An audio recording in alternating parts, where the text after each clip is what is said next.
내 발을 악에서 떠나게 하라, 이런 제목으로 잠언 강의를 이어가겠습니다. 24절에서 마음을 지키는 방법에 대해서 이제 구체적으로 그것을 설명을 하고 있습니다. 23절에는 무릇 지킬 만한 것보다 더욱 내 마음을 지키라, 생명의 근원이 이에서 남이니라, 분명히 말씀을 하셨고, 그 이하에서 이제 그러면 어떻게 마음을 지킬 것이냐, 이 부분에 대해서 구체적으로 설명을 하고 있습니다. 그래서 24절에 보면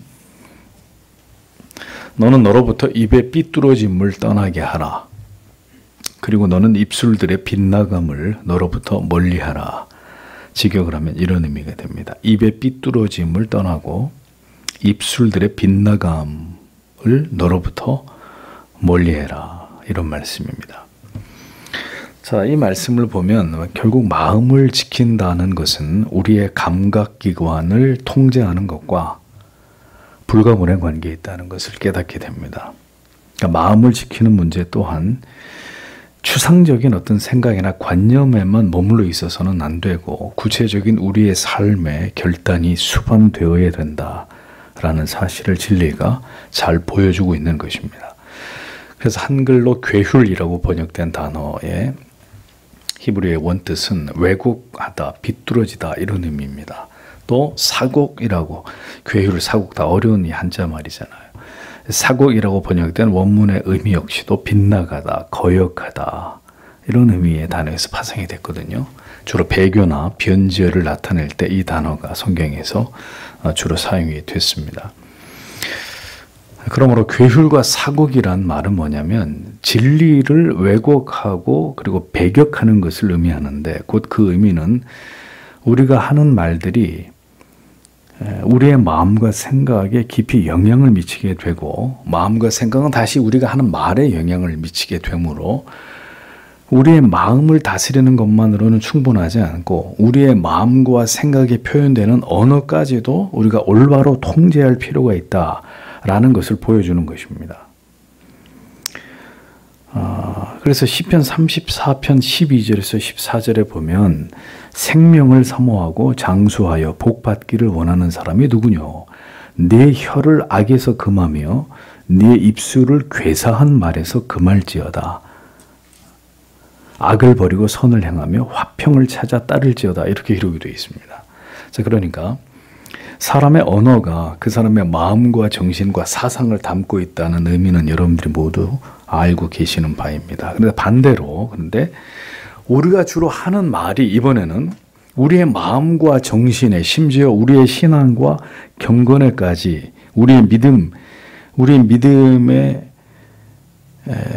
어떤 깊은 영향을 미친다라는 것을 우리가 오늘 이 말씀을 통해서 간구하지 말아야 된다는 겁니다.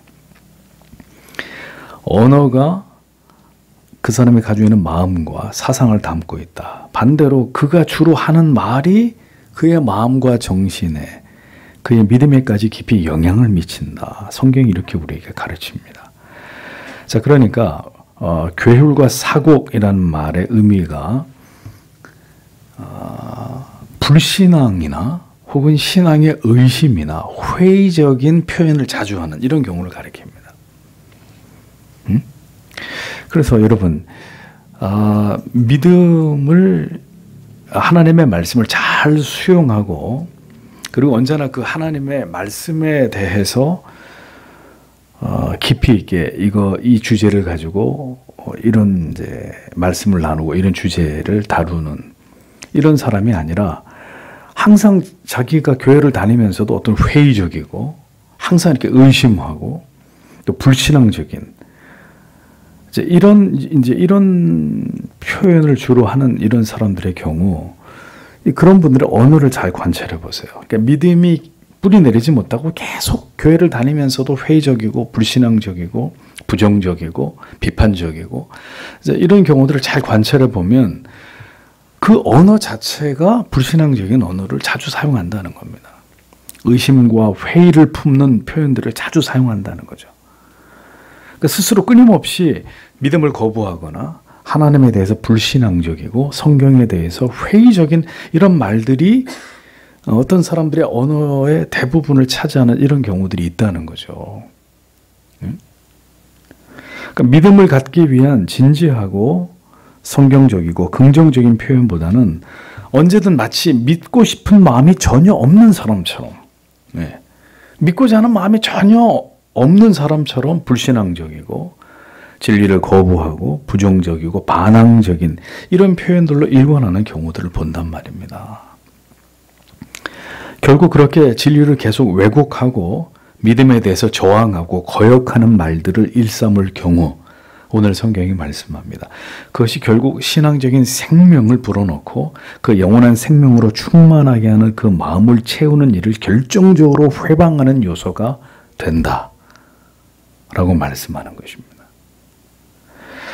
아니 그러니까 교회 와서 예수를 믿고 영생을 얻으려고 한다면 부단히 우리 마음을 낮추고 진리를 깨닫기를 원하고 그 하나님의 말씀을 진리를 수용하려고 하는 자세나 그런 표현이나 그런 것에 대한 궁금함이나 이런 것들을 함께 나누는 우리의 모든 대화나 대화의 주제가 그런 것들이 돼야 되는데 교회를 나오고 예수를 믿겠다고 하면서도 늘 부정적인 말, 어떤 불신앙과 의심과 회의적인 이런 말들 그리고 굉장히 신앙에 대해서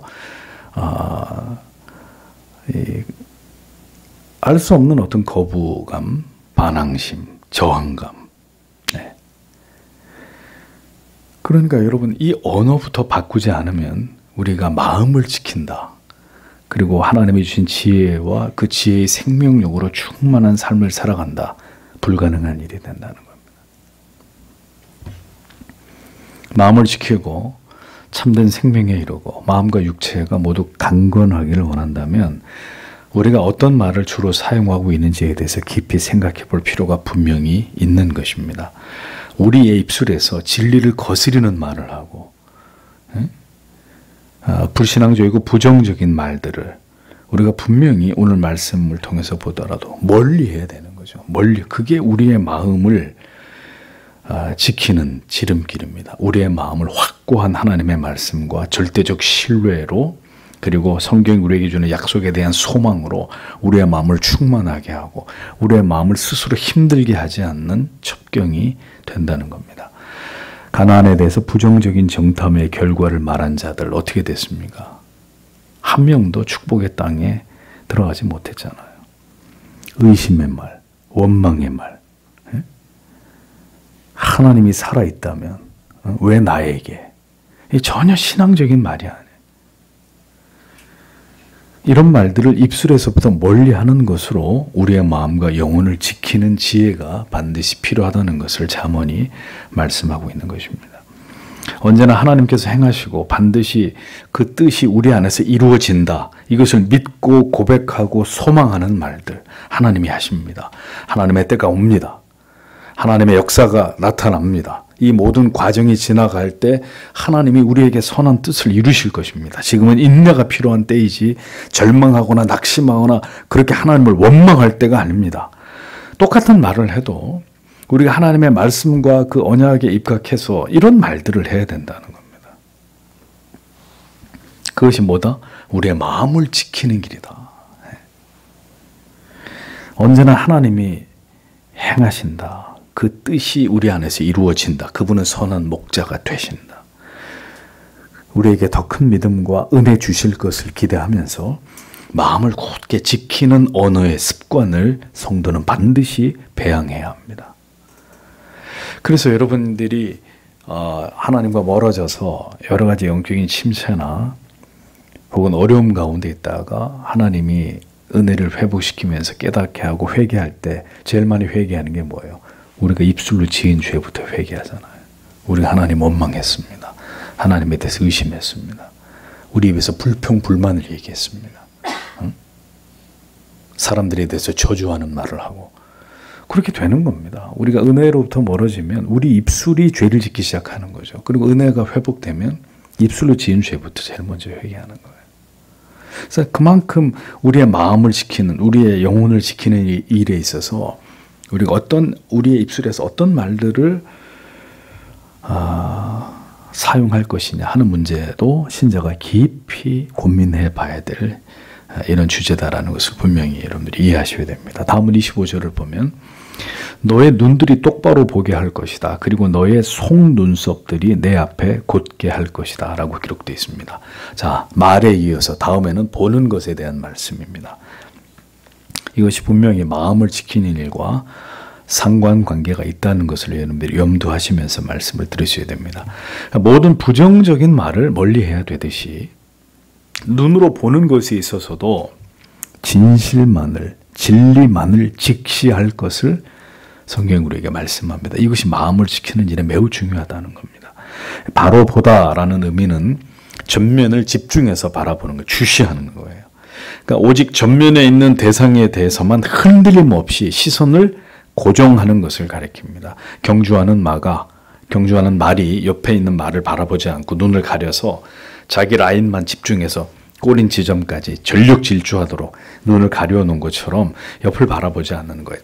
전면을 주시하면서 그 대상에 대해서 흔들림 없이 시선을 고정하는 것을 가리킵니다. 그래서 70인역에서는 내 눈은 바른 것을 보며라고 이 부분을 번역을 했습니다. 자, 이제 문제는 우리의 모습이에요. 우리의 시선은 언제나 분주합니다. 멀티태스킹이라고 그래요. 요즘에는 한 가지 일만을 하지 않아요. 밥 먹으면서 TV를 보든지, 밥 먹으면서 유튜브를 보든지, 일을 하면서 음악을 듣든지, 음악을 들으면서 발로는 장단을 맞추고 손으로는 키보드를 두드리고 아주 엄청난 그 능력들이에요. 예. 근데 그렇게 하면은 얘기하죠. 바보가 된다고 사람이. 계속 그렇게 멀티태스킹에 익숙해지다가는 사람이 바보가 된다. 지능이 점점 낮아진다는 연구 결과가 있습니다. 자, 근데 문제는 우리가 하나를 지그시 바라보지 못해요. 요즘 아이들을 보자. 얼마나 주의가 산만하냐. 예? 선생님의 말씀을 지그시 10분, 20분 드러내지를 못합니다. 가만히 엉덩이를 의자에다 붙이고 가만히 앉아있지를 못합니다.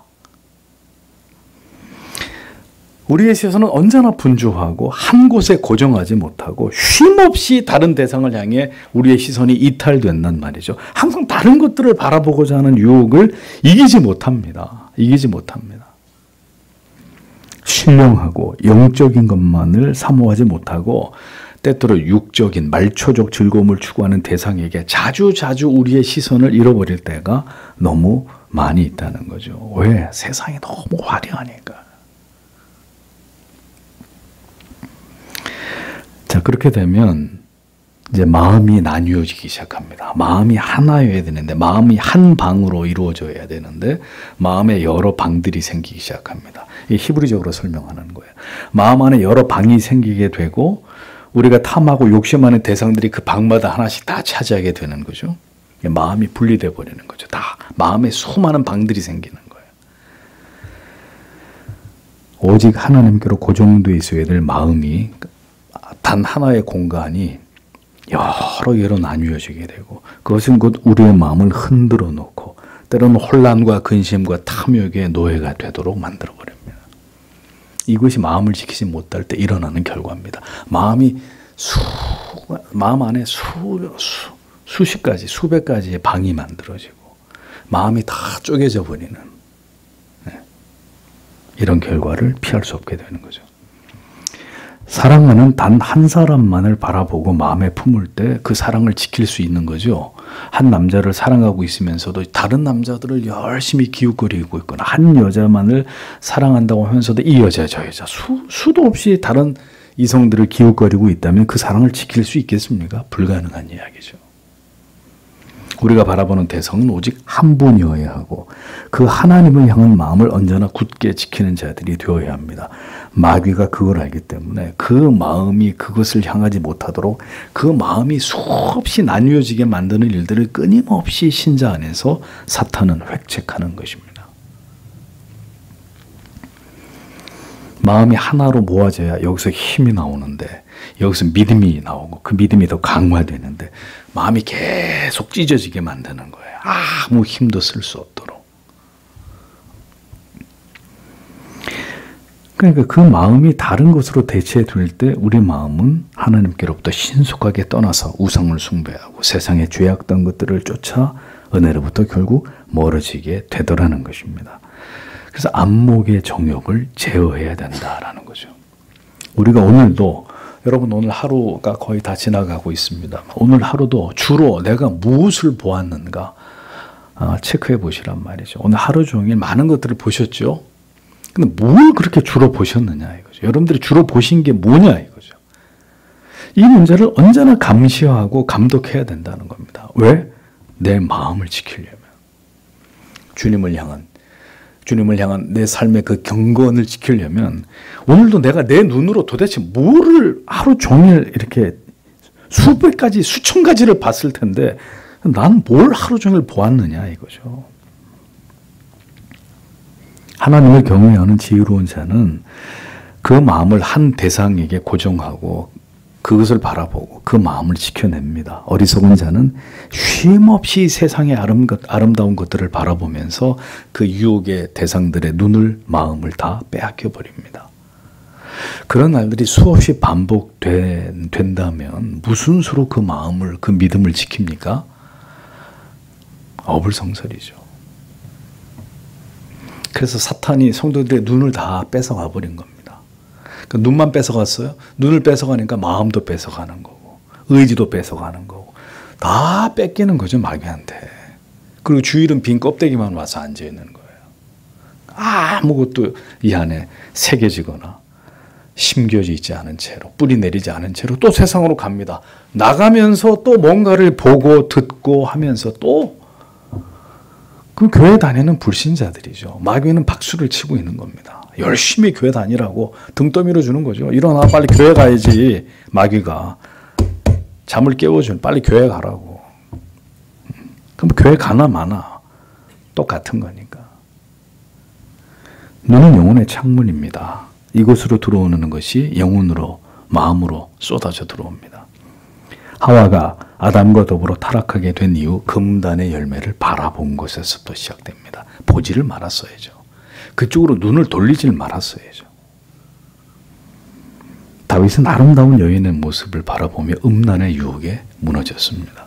롯의 아내 소돔과 고모라에 대한 미련을 결국 버리지 못하고 고개를 돌려서 그것을 바라보다가 소금 기둥이 되어버렸습니다. 시선을 다른 곳으로 향하지 마십시오. 모든 것에 유혹이 존재합니다. 모든 것에 유혹이 존재합니다. 오직 그리스도를 향하십시오. 진리의 말씀으로 하루를 시작하고 하루를 닫으며 마음의 창문이 오직 하나님을 향하도록 하십시오. 다니엘처럼 오직 조국을 향해서만 창문을 열고 하루 3번 기도했던 예루살렘을 향해서. 그게 뭐라는 거예요? 마음 지킴의 첩경이라는 것입니다. 그래서 오늘날 그리스도인들은 경건과 아무 상관없는 신앙생활을 하고 있는 거죠. 눈을 다 뺏기고 마음을 뺏기고 영혼을 뺏긴 채로 몸은 교회를 다니고 있는. 잊지 마십시오. 여러분들이 무엇을 보시든지 여러분들이 보고 있는 것을 하나님도 보고 계십니다. 여러분들이 뭘 듣고 계시든지 여러분들이 듣고 있는 그것을 하나님께서도 듣고 계십니다. 네 눈꺼풀은 네 앞을 곧게 살펴라고 했습니다. 곧게 살펴라는 말은 정면을 주시하는 것. 그 위의 의미와 똑같은 얘기예요. 내 눈을 바라보며 같은 의미입니다. 곧게 살펴 정면을 주시하는 것. 마음과 생각이 오직 진리의 지배를 받도록 그 말씀에서 떠나지 않는 것을 가리키는 것입니다. 그리스도인은 성경에서 비롯된 것이 아닌, 성경에서 비롯된 것이 아닌 인간이 만든 사상, 인간의 철학, 인간의 이념들, 그거 다 버려야 되는 사람들이에요. 왜 그걸 가지고 성경 안으로 들어옵니까? 그러니까 성경을 조작하는 거죠. 시대에 타락한 정신에 절대 현혹되거나 그런 것에 시선을 빼앗기는 자들이 돼서는 안 됩니다. 그러니까 교회 안에 민중신학이 나오는 거고 퀴어 신학이 나오는 거예요. 자유주의 해방신학이 나오는 거고. 성경이 아닌 것에 심취하고 그런 것에 빠져들 때 우리는 진리가 아닌 길로 치우치게 되고 그런 사상과 정신의 오염이 되고 결국 진리의 길에서 이탈하게 되고 삶의 방향은 그릇된 길로 치우쳐서 인간을 숭배하는, 인간을 사랑하는, 돌이킬 수 없는 길로 가게 되는 것입니다. 우리의 모든 생각과 판단과 결정이 하나님의 말씀의 지배를 받아야 합니다. 그런데 말씀에 깊이 영향을 받으면서 그 진리의 말씀, 진리의 깨달음과 지식에 기반해서 결정을 내리지 않게 됨으로 인해서 결국 인생의 길이 꼬이게 되는 거예요. 길이 아닌 길로 향하다가 결국은 어려움을 자초하게 되고 스스로 고난과 환난을 자초하게 되더라는 거죠. 그러니까 여러분들께서 무엇을 바라보면서 인생의 길을 걸어갈 것인가의 문제는 매우 중요한 문제가 아닐 수 없습니다. 그래서 성경의 진리로부터 여러분의 눈이 벗어나지 않게 해야 된다는 거죠. 진리가 가리키는 방향이 아닌 다른 이정표를 따라서 어떤 결정을 하고 그 길로 가고자 하면 반드시 후회하게 되어 있는 것입니다. 오직 진리가 가리키는 그 방향을 따라서 행하고 결정해야 되는 그것이 지혜로운 성도의 삶입니다. 그러니까 바라보는 것이 잘못되면 잘못된 대상을 바라보게 되고 결국 마음까지 흔들리고 빼앗기게 되고 그러면 그릇된 길로 결국 접어들게 되는 이 순서로 하나님께로부터 진리로부터 멀어지게 되는 일들이 일어나는 거예요. 피할 수 없는 일들입니다. 그러니까 뭘 보느냐가 결국 어떤 길로 가느냐가 결정되는 거고 거기서 마음이 무엇을 담아서 어떤 결정을 내리느냐 이 굉장히 중요한 문제로 작용한다라는 거죠. 그래서 이어지는 말씀은 이렇게 기록을 하고 있는 겁니다. 26절 17절에 너는 너의 발의 행로를 평탄하게 하라. 그리고 너의 모든 길들이 확고하게 될 것이다. 너는 오른쪽과 왼쪽으로 기울지 말라. 너는 너의 발을 악으로부터 돌이키게 하라. 자, 이제는 발입니다. 발. 네. 시선을 고정해서 오직 진리의 길로만 행함으로 악한 길로 행하지 말아라. 여기 성경에 평탄하게 하면은 신중하게 헤아리다, 신중하게 제어보다, 또 길을 예비하다 이런 의미로 해석이 되는데 여기서는 어떤 장애로부터 길을 평평하게 하거나 길을 여는 이런 의미로 사용됐습니다. 그게 무슨 얘기냐면은 통행로가 있는데 통행로에 막 짐들이 쌓여 있고 통행로 구덩이가 막 파여 있고 이러면 이것을 평탄하게 한다는 얘기는 짐을 다 치워버리고 구덩이를 메꾸고 사람들이 편안하게 걸려 넘어지거나 빠지거나 부딪히거나 하지 않게 싹 다 치워가지고 길을 확보하는 걸 말하는 거예요. 그런 의미예요. 그러니까 마음을 지키면서 지혜로운 진리의 길로 행하기 위해서는 경건한 삶을 살아나가는데 방해가 되는 모든 요소들을 제거하라는 거예요. 그 길에서. 그래서 실족하지 않고 그 참된 신앙의 길, 잘 닦인 그 길로 빨리 아무것도 걸려 넘어지거나 지연되지 않도록 신속하게 그 길로 갈 수 있도록 그 길을 열고 그 길을 잘 정비해서 어떤 것도 걸려 넘어지지 않도록 그렇게 만들라는 이야기입니다. 예수 믿는데 방해가 될 만한 것들을 다 제거하라는 거예요. 세상 친구가 여러분들을 방해합니다. 제거하세요. 무슨 놈이 안 믿는 친구들이 그렇게 많습니까? 그들한테 무슨 영향을, 여러분들이 진리를 가지고 그들에게 영향을 줄 것 같으면 모르겠지만 그들로부터 나쁜 영향을 받을 것 같으면 뭔 소용이 있어요. 예수 안 믿는 친구들이. 전도할 목적 외에는. 경건에 방해가 될 만한 집안에 온갖 잡기들 우리가 즐길 만한 우리의 말초적인 것들을 자극하는 그런 걸 다 두고 어떻게 그리스도인이 경건하게 하나님을 믿을 수 있습니까? 경건에 방해가 되는 잘못된 습관들, 좋아하지 말아야 될 것들을 좋아하고 거기에 홀릭하는 이런 부분들, 우리 안에 그 치명적인 이런 약점들 있죠. 경건에 방해가 되는 그 길을 다 치우란 말입니다. 빨리. 그것이 마음을 지키면서 그 인생을 하나님 앞에서 지혜롭게 살아가는 첩경이 된다고 진리가 말씀합니다. 경건에 방해가 되는 게 얼마나 많습니까? 얼마나 많아요. 더 설명드리지 않겠습니다. 우리가 가는 길에는 믿음을 굳게 지키면서 신앙의 좁은 길로 행함에 있어서는 수많은 세상의 유혹들이 존재하고 우리의 마음을 하나님께 오직 진리에 고정하지 못하게 하는 악한 요소들이 우리가 걸어가고 있는 길 주변에 뒤덮여 있습니다. 그리고 그것이 무슨 뭐 흉악한 모습으로 우리 주변에 있는 게 아니라 아주 달콤한 모습으로 절대로 베어내거나 잘라내거나 드러내지 못할 내가 너무너무 사랑하는 것들의 모습으로 변장해서 우리 주변에 있어요. 그러니까 안 치우는 거야. 안 치워. 왜 치워요? 너무 좋은데. 그거 없이는 못 살 것 같은데.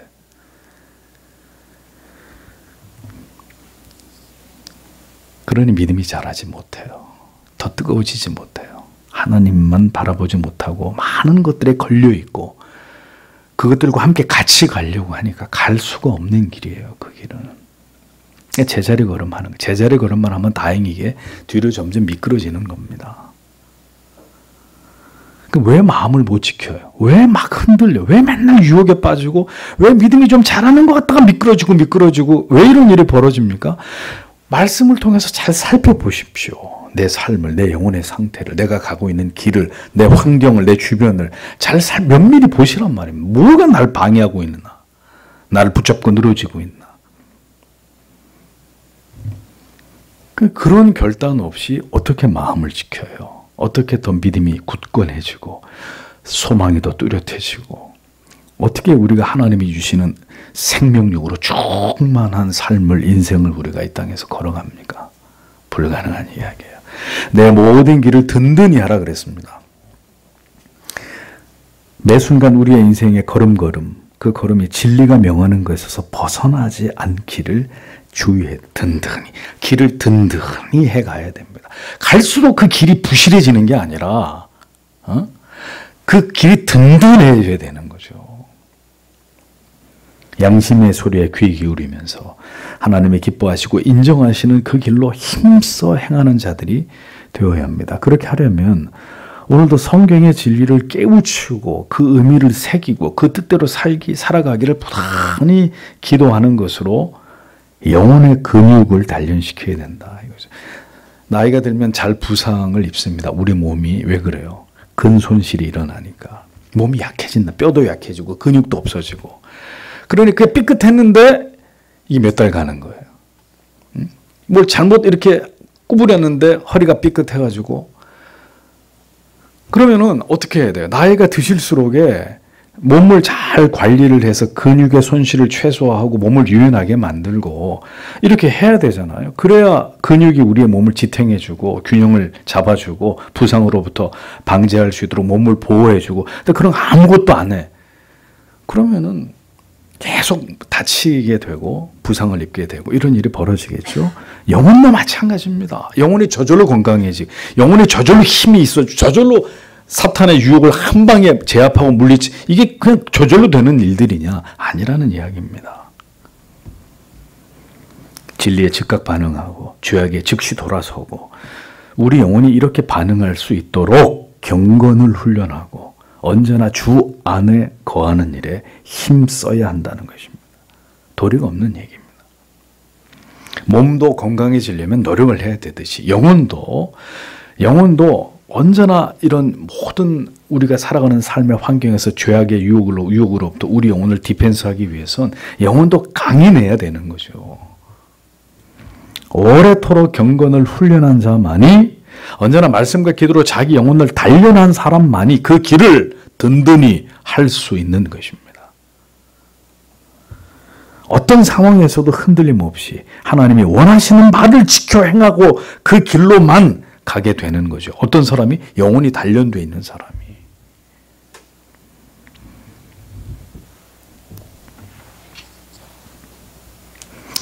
어떤 형제가 그래요. 자기는 예수 믿는 게 특기고 교회 오는 게 취미라고. 아주 훌륭한 특기와 취미를 가지고 있다 그랬어요. 제가.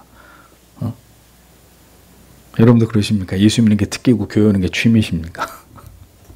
그럼 걱정할 게 아무것도 그 인생은 걱정할 게 아무것도 없어요. 장담하건대.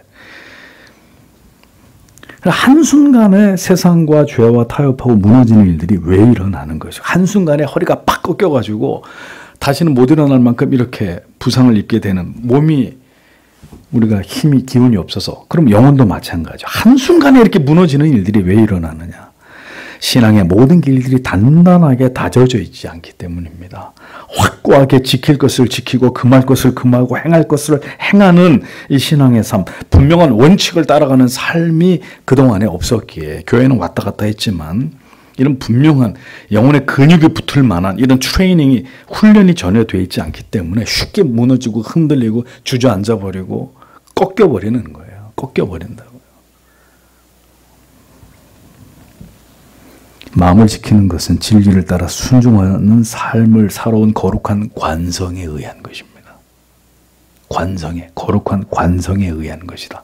하루아침에 뚝딱 되는 게 아니라 쌓이고 쌓인 하루아침에 아들을 바치는 믿음, 아브라함의 믿음이 하루아침에 아들을 바칠 수 있는 믿음으로 그렇게 변한 것이에요? 아니죠. 모든 신앙의 거룩한 결단은 어떤 희생을 감내하면서도 하나님의 기뻐하시는 결정을 내릴 수 있는 것은 한순간에 이루어지는 믿음의 결과물이 아니라 오늘 순종하고 내일 순종하고 모레 순종하고 1년 2년 순종하고 3년 그 오랜 세월의 결정체가 어떤 문제 앞에서 믿음으로 결단할 수 있고 순종할 수 있고 내 생명도 주 앞에 바칠 수 있는 것으로 열매로 나타나는 겁니다. 오랜 시간 동안 신앙의 장애 요소들을 제거해오고 매 순간 하나님의 율례와 법도를 타협하지 않고 지켜온 그 모든 시간들의 열매입니다. 우리는 이 진리를 잊지 말아야 됩니다. 그러니까 깨끗하면, 이 테이블 위가 깨끗하면 작은 저 위에 뭐 하나라도 금방 눈에 띄죠. 근데 테이블 전체가 지저분하고 청소가 안 돼 있으면 거기에 뭐 하나 더 더러운 게 묻는들 그 표가 나겠어요. 그러니까 우리의 믿음의 길도 그러해야 돼. 오늘 청소하고 내일 청소, 매일매일 청소해야 어제 없던 게 여기 있네. 마음을 이렇게 들여다보는 내 양심을 하나님의 말씀 앞에 비추고 기도하는 가운데 어제 없던 마음이 내 안에 지금 있는 거. 어제 없던 감정이 생겨난 거예요. 어제 없던 욕심이 생겨나고 어제 없던 질투하는 마음이, 미움이, 시기가 금방 깨닫는 거죠. 그런 사람들은. 그럼 즉각 해결할 수 있는 거고 하나님의 은혜로.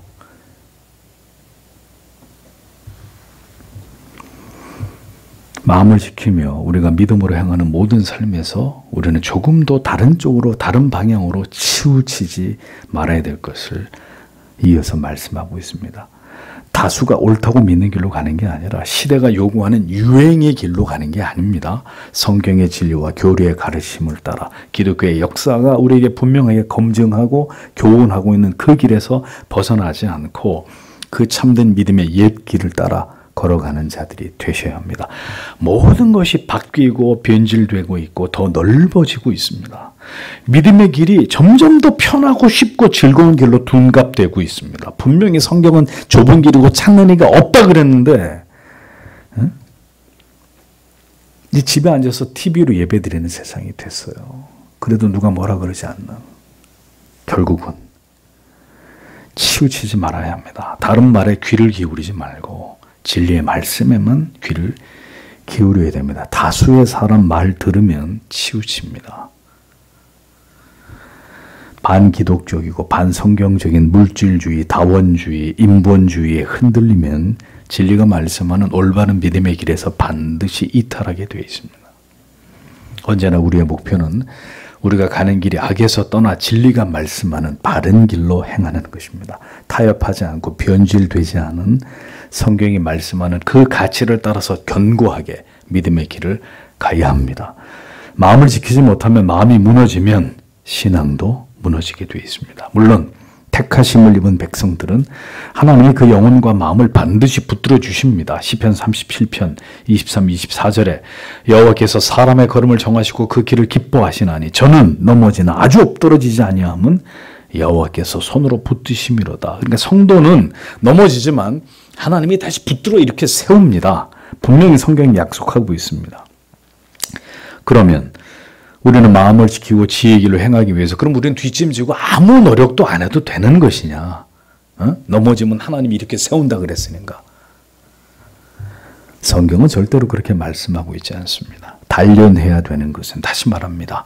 우리의 육체뿐만 아니라 우리의 마음, 우리의 영혼도 끊임없이 경건에 이르기를 진력하며 훈련하는 것 멈추지 말아야 됩니다. 오늘도 여기 계신 분들은 문제가 없어요. 여러분들의 수요 기도회, 금요 기도에 나오시는 게 취미고 특기인 분들이기 때문에 그것과 전혀 상관없는 분들이 걱정이죠. 언제나. 우리의 모든 감각조차도 경건의 훈련을 통해 통제하고 우리의 마음과 영혼을 지키는 일에 계속 진력하는 것이 이렇게 중요하다고 잠언은 우리에게 가르칩니다. 보는 것 조심하고 듣는 것 조심하고 가는 길 조심하고 네 발이 어디로 가는지 조심. 다 이렇게 자세히 가르쳐주고 있잖아.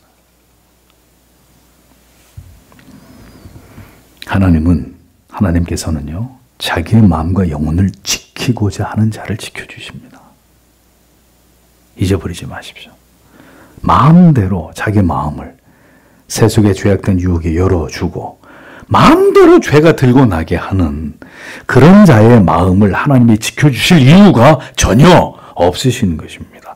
그런 자에게는 때가 되면 엄한 징계의 매가 준비되어 있을 뿐이죠. 마음을 지키십시오. 이것은 목사 얘기가 아닙니다. 성경의 말씀입니다. 영혼을 지키는 길이고 지혜로운 삶을 하나님 앞에서 살아가게 되는 첩경이 될 것입니다. 언제나 우리의 삶은 하나님께로부터 말미암은 생명력으로 충만하게 되고 결국 무너지거나 패배하거나 절망에 빠지지 않게 될 것입니다. 어떻게 함으로써? 마음을 지킴으로써. 능히 우리의 달려갈 길을 다 갈 수 있는 힘을 하나님께서 오늘도 우리의 마음을 지키고 우리의 삶을 하나님의 뜻을 따라 행하고자 하는 자에게 부어주십니다. 지키고자 하는 자에게. 자기가 안 지키는 지조를 누가 지켜줘요? 자기가 안 지키는 정조를 누가 지켜주냐고요? 하나님께서 부어주시는 지혜와 명철로 오직 한 번뿐인 여러분의 인생을 아름답게 살아내시기를 축복합니다. 지켜야 할 거룩한 가치들을 곧게 붙들고 하나님 이 길을 가도록 오늘도 나와 함께 해주십시오. 나를 도와주십시오. 이 연약한 자를 하나님 붙드셔서 당신의 이름의 영광이 저를 통해 드러날 수 있도록 내 삶이 계속해서 그것을 지향하면 넘어지면 또 일어서고 넘어지면 또 일어서서 계속 그 길을 향할 수 있도록 하나님 오늘도 우리를 붙들어 주옵소서. 이렇게 기도하고 돌아가시는 저와 여러분들이 되기를 바랍니다. 기도하겠습니다.